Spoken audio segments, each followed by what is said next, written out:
words that talk about some action or some activity that is going on for that duration of time. They take different forms and they are used as per the time and the duration. So let's talk about verbs in detail. Sometimes with main verbs we require helping verbs like is, are, am, was, were.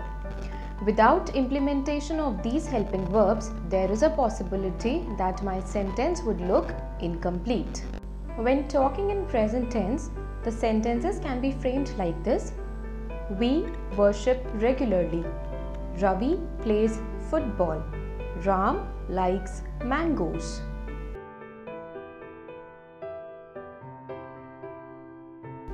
She is doing her work. All these sentences are in simple present tense or the present continuous tense depending on the context in which we are talking about.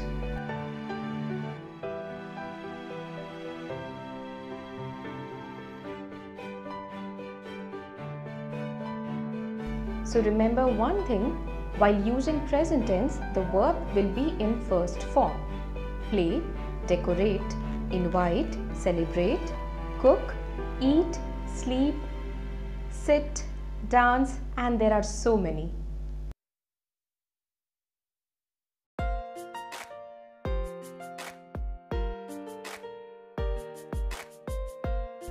When talking in past tense, we need to make sure that the verbs that we are using are in their second forms respectively.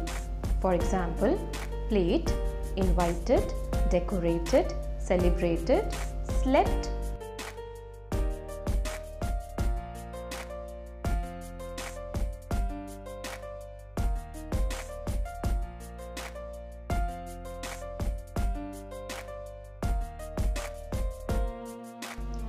These second form of the verbs are telling us about the activities that have already happened.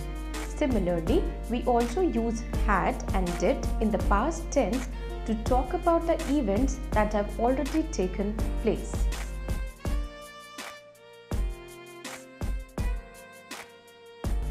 So you need to remember whichever tense you are using, the verb will be used as per the correct form as desired. For example, if we are talking about present tense, the verb will be in first form, and when we are talking about past tense, the verb will be in second form.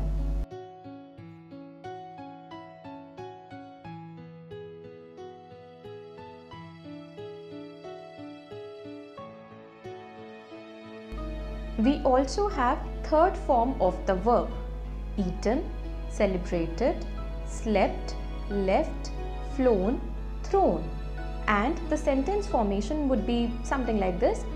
I would have eaten the complete meal, but I got interrupted by a phone call. Therefore, we need to be very careful of the form of the verb that we are using, otherwise our conversation will be disrupted. There is no such word like cut it, put it or hit it. So guys, you need to be very careful as to which word are you using. You need to check whether it is correct or incorrect. You might have heard about modal verbs. For example, might, may, can, could, will, would, must, should, ought to, need, etc. So these modal verbs are telling about the mood of the speaker.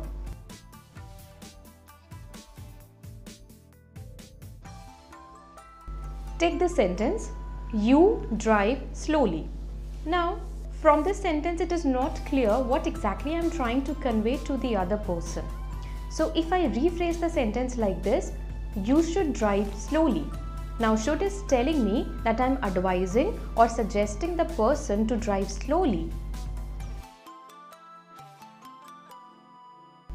We often get confused between may and can. Sometimes people say, can I come in? And sometimes people say, may I come in? So what is the difference? May is used to seek permission and can is depicting the capability. So the next time when you need to seek permission, you have to say like this, may I come in? And can will show your capability to do something. For example, I can do this work easily. Here, I am depicting my capability of doing the work. Similarly, I cannot do the work means I am not capable enough to perform this activity.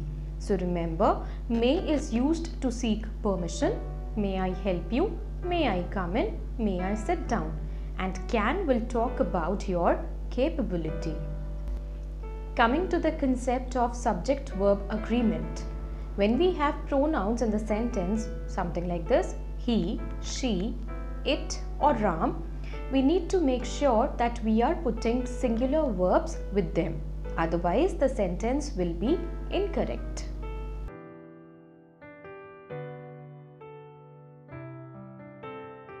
Let's take some examples. Ram plays football. She cooks delicious food.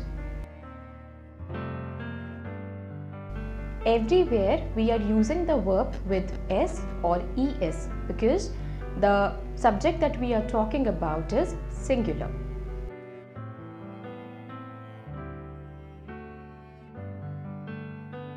When we are talking about plural, we, they, Ram and Shyam, then the usage of verb will be without s or es. Let's take some examples. We enjoy the vacations. They cook delicious food. Ram and Shyam play football. So if you noticed, the verbs used here are without s or es.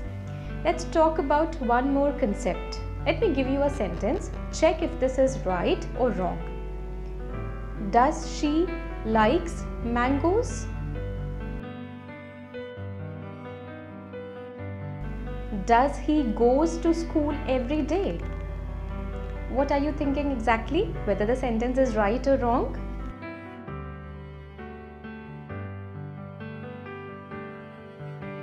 Let me tell you the correct sentence. The correct sentence will be, does he go to school every day? Does she like mangoes? Why am I not putting s or es with the verb like? Because I am starting the question with the word does. So does already is indicating about some singular subject. So I do not need to put s or es with the verb, with the main verb that I am using in the sentence. So let me reiterate this. The correct sentence will be, does he go to school every day? Does she like mangoes? We tried to keep some minimum basic understanding for you so that you first understand what verbs are all about. That is all for today. I hope you enjoyed the video. Please like and subscribe to this channel. Thank you and good day.